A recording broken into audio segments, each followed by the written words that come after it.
apa kabar hari ini? Salam sehat. Hai, Sobat Kesmas Biasters, apa kabar nih? Kali ini Mimin mau sharing tentang materi penyuluhan. Bentuknya dalam bentuk presentasi dan ini pernah Mimin sampaikan pada acara penyuluhan kesehatan reproduksi wanita di kajian akhwat atau kajian khusus wanita Stainu Purworejo tanggal 28 Januari 2022. Persiapan pranikah. Nah, di sini terutama remaja pertengahan ataupun remaja akhir yang sudah memiliki calon untuk siap nikah, ada beberapa persiapan-persiapan yang perlu teman-teman lakukan nih biar kesehatan reproduksi saat nikahnya terjaga. Ada mulai dari persiapan fisik, yaitu cek status kesehatan pasangan. Jadi kalau misalnya mau nikah, si cowok dan cewek pasangan ini bakal diminta ke puskesmas untuk surat keterangan sehat dari dokter. Di situ bakal dicek berat badannya berapa, tinggi badannya berapa, terus siklus menstruasinya lancar atau enggak, biasanya bakal ditanyakan seperti itu. Lalu dari persiapan gizinya, misal teman-teman mau nikah nih, nah dianjurkan sebulan sebelumnya atau 2 bulan sebelumnya mengkonsumsi tablet tambah darah dan asam folat, terutama bagi pasangan yang memang setelah nikah pingin cepat punya anak. Asam folat itu vitamin yang fungsinya untuk kesuburan wanita. Nah, jadi wanita disarankan 1 hari minum 1 tablet asam folat sebelum 1 bulan sebelum menikah, terutama bagi yang rencana pingin punya anak setelah nikah ya, dengan harapan rahimnya itu dikondisikan menjadi lebih subur, nutrisinya terjaga, dan jika mengandung bayi, bayinya terhindar dari kecacatan. Jadi menjadi bayi yang sehat, harapannya begitu. Dari segi gizi. Dari segi pencegahan penyakit, pemberian imunisasi TT pada catin. Imunisasi tetanus pada catin itu calon pengantin. Nah, setelah teman-teman nanti diperiksa oleh dokter tentang berat badan, tinggi badan, surat keterangan dokter itu akan dilanjutkan dengan tahap imunisasi bagi yang wanita ya. Karena apa? Tetanus itu penyakit yang menularnya lewat luka. Takutnya kan kalau misal hubungan seksual ada gesekan antar kulit gitu ya, takutnya terjadi luka dan bisa menimbulkan penyakit tetanus. Nah, untuk mencegah itu diadakanlah imunisasi tetanus pada calon pengantin supaya tercegah dari infeksi-infeksi ataupun bakteri virus yang bisa masuk melalui luka. Oleh karena itu diimunisasi. Nanti akan dapat kartu imunisasi TT-nya. Lalu menjaga kebersihan organ reproduksi. Bagaimana menjaga kebersihan organ reproduksinya? Pakai celana dalam yang bersih. Bahannya nyerap keringat, diganti minimal 2 kali sehari. Misal sehari mandi 2 kali, itu setelah mandi lalu ganti celana dalam supaya organ reproduksinya nggak penuh dengan jamur dan bakteri. Pakailah handuk yang bersih, kering, tidak lembab dan tidak bau. Handuknya menggunakan handuk yang menyerap air, lalu setelah mandi handuknya dijemur di bawah sinar matahari supaya bakteri-bakteri yang ada di handuk bisa mati dan tidak ada jamur yang berkembang di handuk itu. Itu menjaga kebersihan kulit ya. Bagi perempuan, setelah buang air kecil, cara ceboknya dari arah depan ke belakang. Nah, ini seperti digambar ya teman-teman. Jadi dari alat kelamin dulu baru ke anus. Cara membersihkan yang betul itu dari depan ke belakang. Jadi alat kelamin dulu yang dibersihkan, baru kalau misalnya buang air besar, belakangnya yang dibersihkan. Karena apa? Ada bakteri atau virus yang ada di kotoran manusia atau di gitu ya.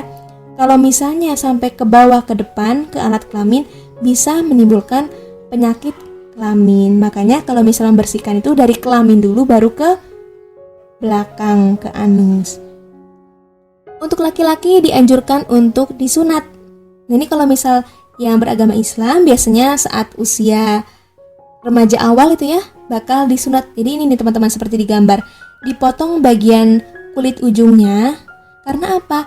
Di dalam lipatan-lipatan kulit itu biasanya tersimpan bekas-bekas pipis, bekas-bekas kotoran dan debu.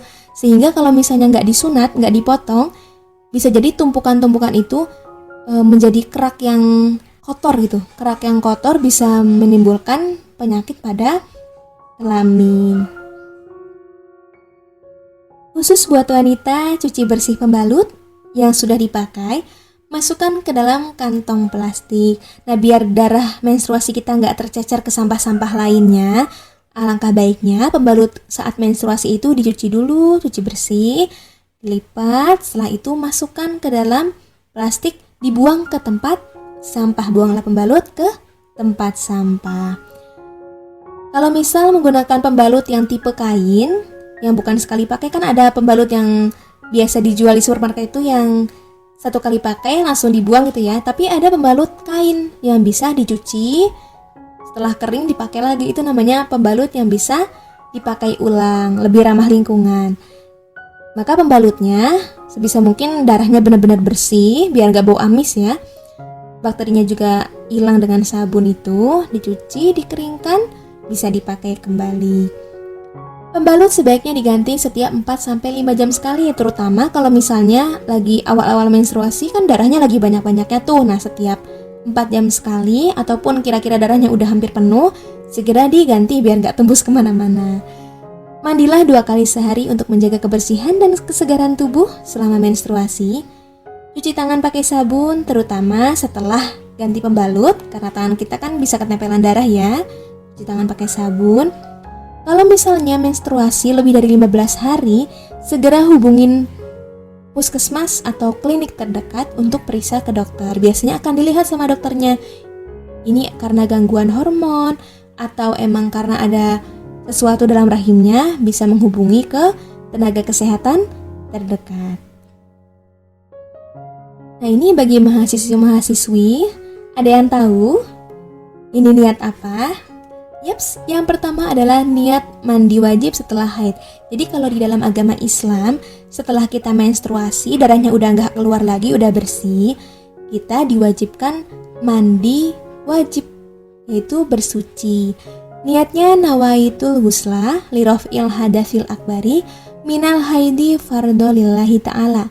Nawaitul ghusla, niat saya mandi, ghusla itu mandi, liraf'il hadasil akbari, untuk menghilangkan hadas besar, minal haidi, dari haid, hadas besar yang dari haid, fardhu lillahi ta'ala, wajib karena Allah ta'ala. Yang bawah apa ya teman-teman? Ya betul, niat mandi wajib setelah berhubungan badan. Ini khusus yang udah menikah ya. Jadi kalau misal sudah berhubungan badan, kita diwajibkan mandi juga karena itu termasuk hadas besar.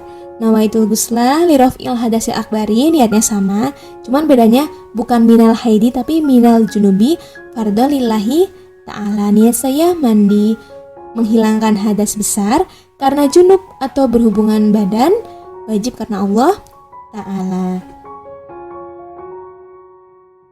Nah, ini mungkin ada doa yang terdengar baru ya bagi teman-teman terutama yang belum menikah. Jadi ini adalah doa sebelum berhubungan badan dalam Islam. Alangkah lebih baiknya, karena berhubungan badan itu kan akan menghasilkan anak. Dengan doa supaya anaknya menjadi anak yang soleh atau solihah, berdoalah terlebih dahulu sebelum melakukan hubungan badan. Misal malam pertama nih, jangan buru-buru dulu ya teman-teman ya. Disarankan untuk wudhu, sholat, membaca doa ini dulu baru bisa eksekusi hubungan seksual. Ini pendidikan untuk yang terutama mau menikah. Doanya Bismillahi Allahumma jannibna syaitona wa jannibis syaitona ma razaqtana. Ya Allah, jauhkanlah kami dari setan dan jauhkanlah setan untuk mengganggu apa yang Engkau rezekikan kepada kami. Yang dimaksud dengan apa yang Engkau rezekikan itu kan bisa dalam bentuk anak. Jadi kalau misalnya kita ingin berhubungan seksual, ingin ibaratnya menghasilkan anak gitu ya, meminta perlindungan Allah supaya setan itu dijauhkan dari anak kita gitu.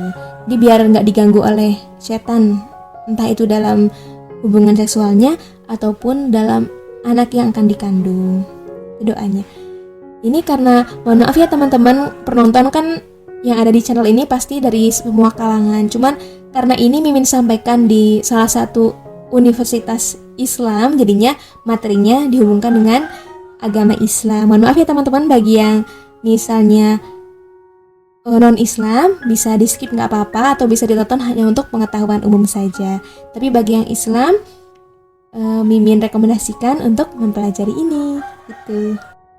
Nah, ini materi tambahan yang terakhir untuk mencegah kanker payudara. Kanker payudara itu bukan penyakit yang menular melalui hubungan seksual, tapi bisa jadi karena faktor keturunan ataupun karena hormonal.